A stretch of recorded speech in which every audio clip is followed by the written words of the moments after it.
Ladies and gentlemen, please take your seat. The dialogue with the Egyptian Foreign Minister is about to start.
We are back, and we have the great pleasure, Minister, to have you back on this floor. You were here an hour ago, and so we are very pleased you accepted to have a dialogue with us, to have a dialogue with me and with Eba Saleh, the Cairo correspondent for the Financial Times. Thank you, Eba. Yeah, hello, thank you. And Minister, in the previous session, in the opening, you mentioned Egypt's vision to end the vicious cycle. And you were very clear and detailed. And also you stressed that military supremacy will not bring peace. Now, can you elaborate a little bit more on what Egypt has been doing to promote this negotiation, and where does the negotiation stand right now? Where is this? Because we have been hearing the truce, the temporary truce, the ceasefire since months now, but you are directly involved, so you can share with us your view. Please, Minister. Well, thank you so much for inviting me. It's always a great pleasure to be with you and to talk about issues of our common interest and concerns, and notably, of course, the situation in Gaza. As for us, as for Egypt, maybe... Microfono. Sorry. We are not silencing you, Minister. We want to hear you. 1 second.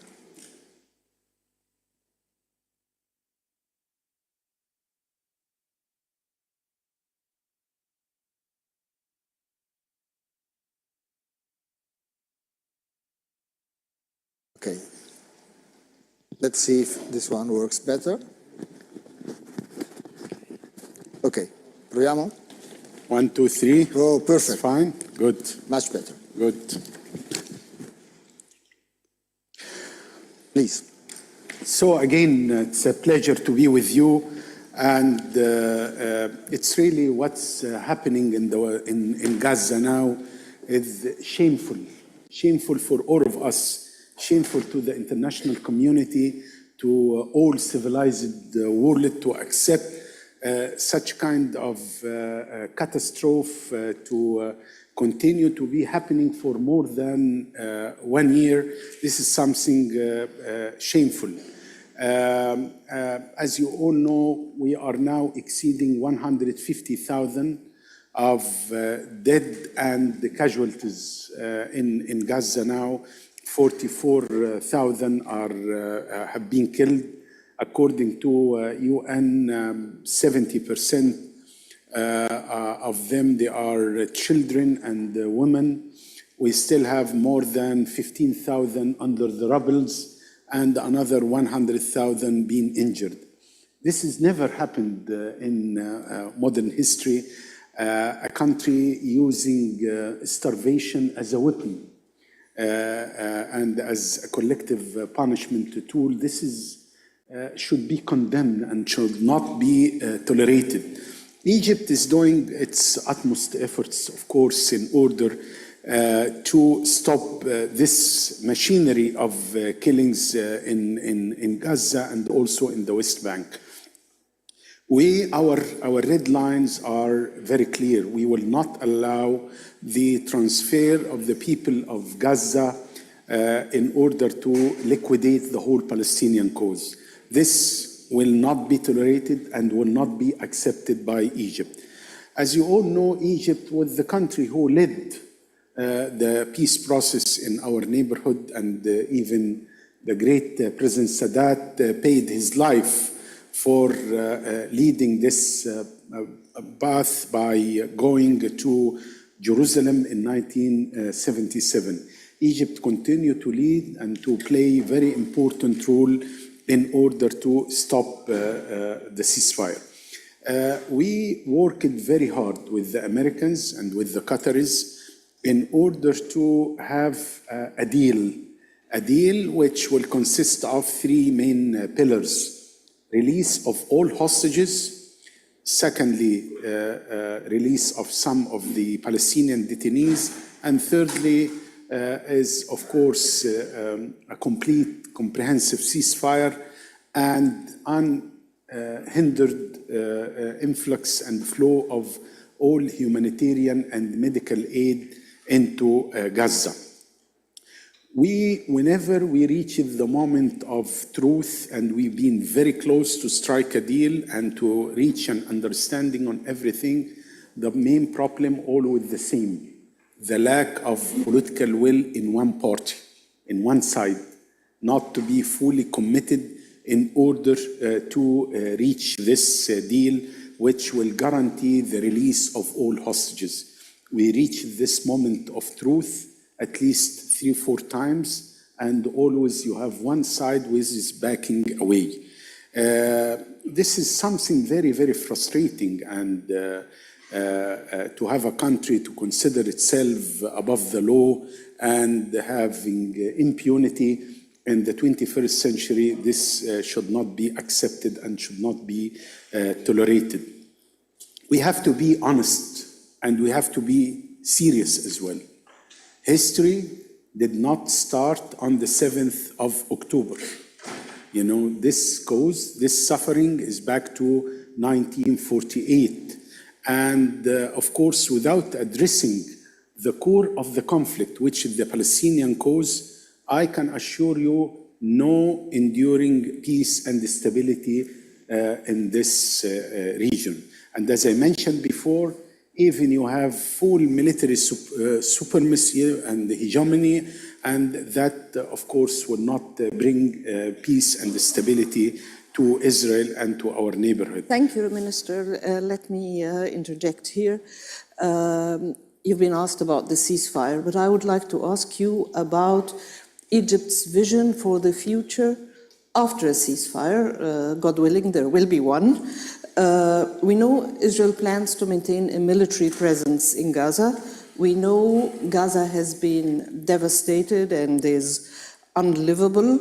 But so far, there is no clear idea of who will govern, who will provide security. Israel refuses the PA. What does Egypt propose? What would Egypt like to see there? Well, we have a very clear vision for Gaza. Number one is, of course, to stop the ongoing killings of civilians. That's extremely important because sometimes, to focus only on the day after without finishing the business of what's happening today, this is not acceptable. So, first of all, we have to stop the ongoing killings. We must have a ceasefire, an immediate and comprehensive ceasefire, and unimpeded flow of humanitarian aid to Gaza. We used to have, before the 7th of October, at least 700 trucks entering into Gaza. Israel has 5 crossing points with Gaza, all closed, unfortunately. Now, if we manage to have 60 or 70 or 80 trucks per day, that's something good. But of course, this is not matching the needs of the people in Gaza, which is already in starvation. As for the day after, the future of Gaza, of course, we must empower the Palestinian Authority. This is the only legitimate authority on the Palestinian side. They have to be empowered, and they are capable. They have their policemen, and we are ready with Jordan, with the United States and others to provide the training to the existing Palestinian policemen and to empower them in order to take care of Gaza. Egypt is working very hard through hosting the Palestinian factions in order to have a minimal understanding, of course, among them, to have what we call it societal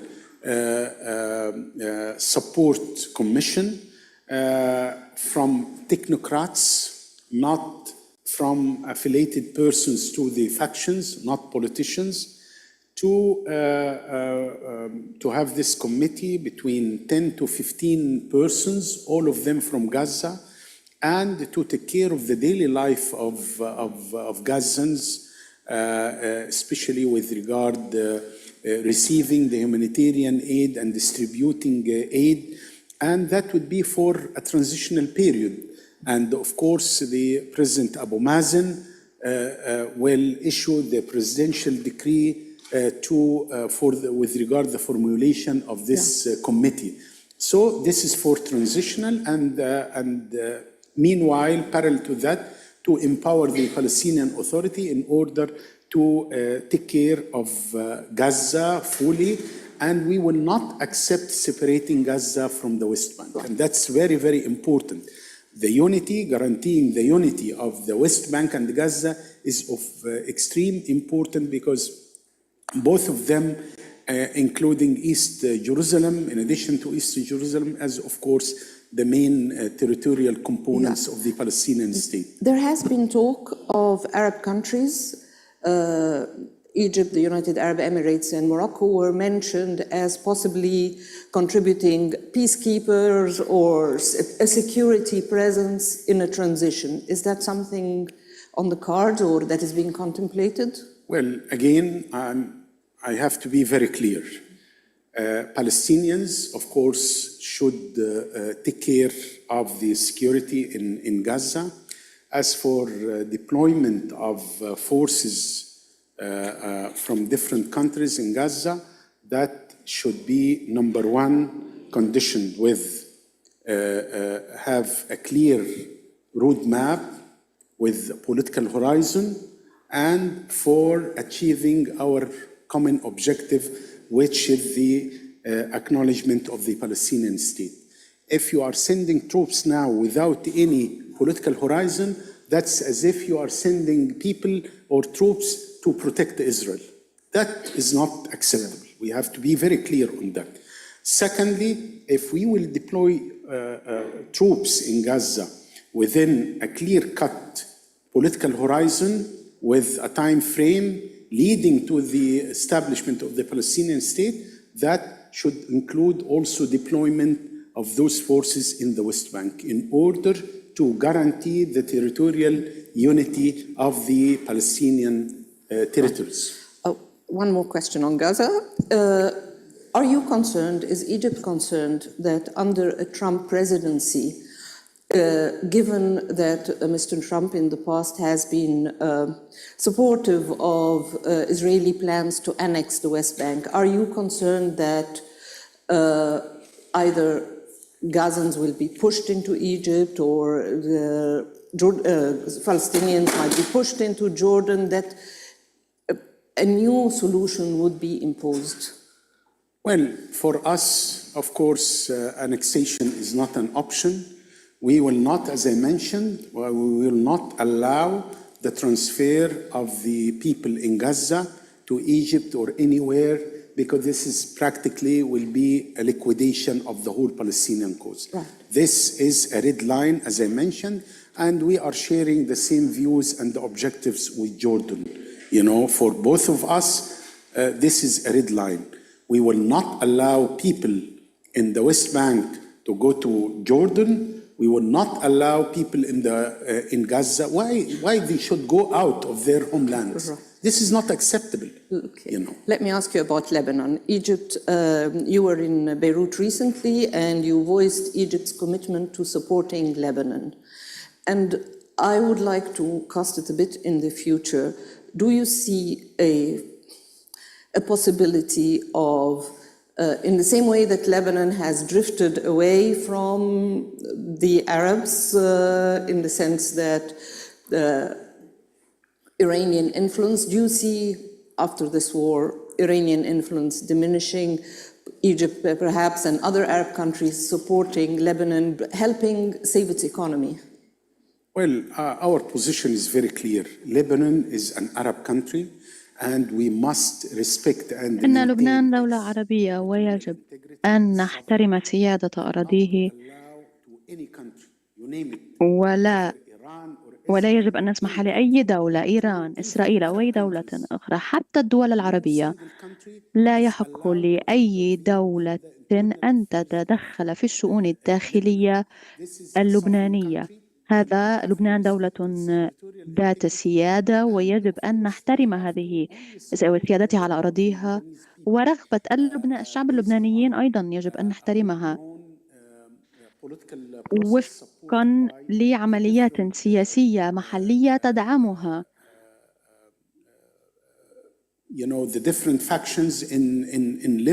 الأطراف المختلفة في لبنان على أن يكون هدفها اتخاذ قرارات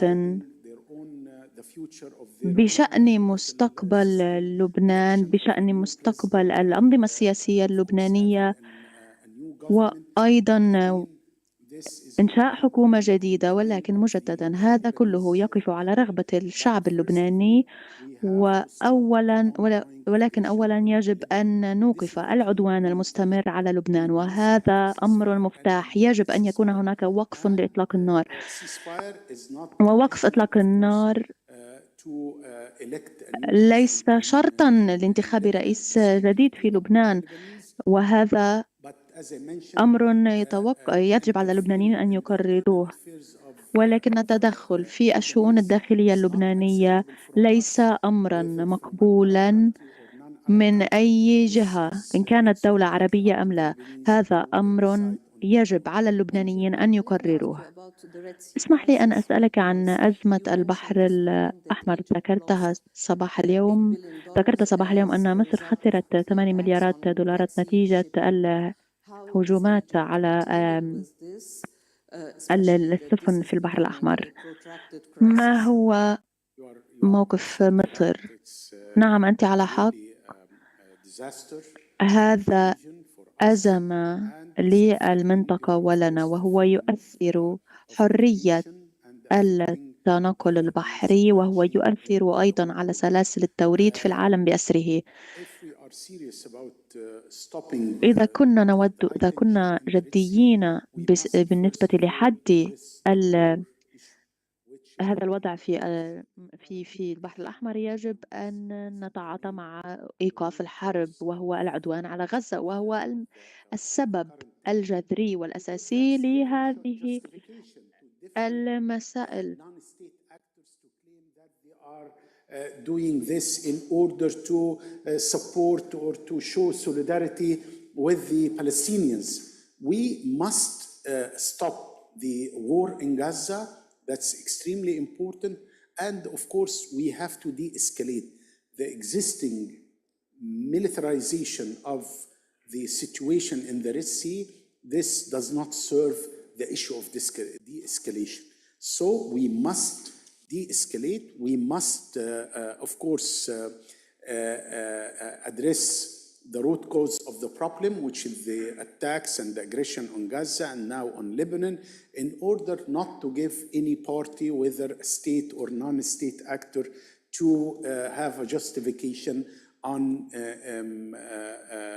having tension in this region. And as you correctly mentioned, we are paying heavy price for that. And it's coming in a time of high tension, of high pressure on us, on our economy, especially with regard to the inflation, the skyrocketing prices of food. Egypt is #1 net importer of grain and corn in the world. Yes. And we've been hit hard by the Ukrainian crisis and the skyrocketing prices of basic commodities. So, I mean, adding to that with the current tension in the Red Sea, that's making, our life more and more difficult. Thank you, Minister. I'll hand you back to Dr. Magri.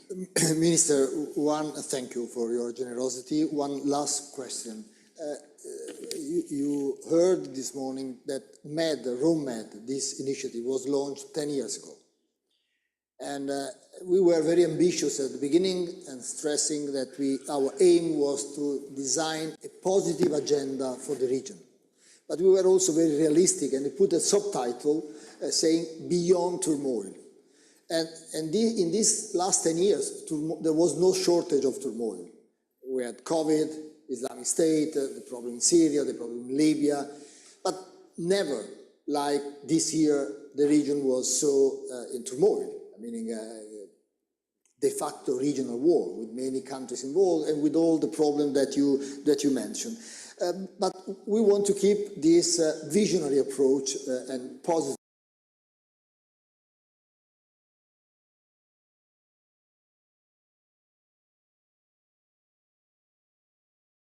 Ask you to try to draft your vision of how the region may look like after the end of this crisis and what order could emerge from this. I mean, your friend from the Arab League was very pessimistic at the end.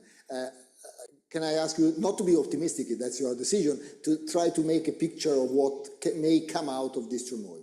Please. Well, I would like just to draw your attention to what was happening in our neighborhood during the early 90s. We've been very close to have a new Middle East. We've been very close to have a new Middle East regional bank and the new Middle East Riviera and the new Middle East security regional system. We've been very, very close, with the surge in the peace process. And unfortunately, all of this. But we were very close this time as well. Yeah, no, but Arabia and Saudi Arabia and Iran, Abraham agreement. So we were very close a year ago. No, let me be very frank with you. Without addressing the core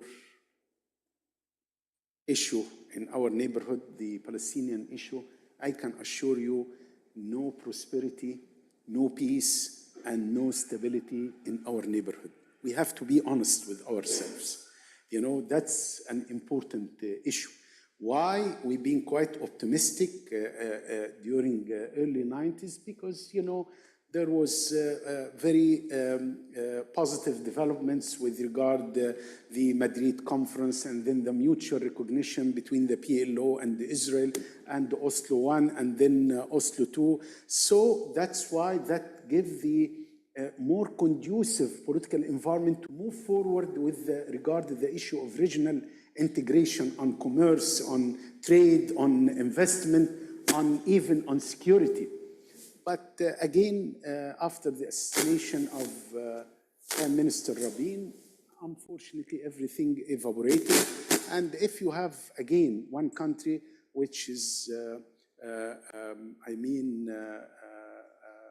using only military tools to impose and to dictate, again, I can assure you that will not bring peace to or stability to Israel or to our neighborhood. So everything is possible. We have huge opportunities and potentials in our region for more regional integration in security, on energy, on regional development, and we can have more interdependency. But again, with regard with the continuation of the occupation, I'm afraid that this is the main impediment. So again, if we are serious, if we are talking about regional integration, we must end this occupation, and we must have political horizon to address the legitimate rights of the Palestinians, but you cannot mix both of them. You cannot have the land, you cannot have the occupation, and to have full-fledged normalization with the whole countries in the region.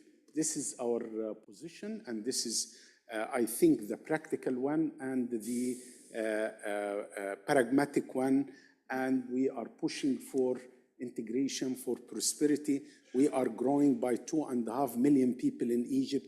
We have to create at least 1.5 million jobs every year. We cannot do that without having stability in our neighborhood. So again, we are very keen. That's why President Sadat took the lead by visiting Jerusalem. That's why now President Sisi is taking the lead in trying to bring stability to our region.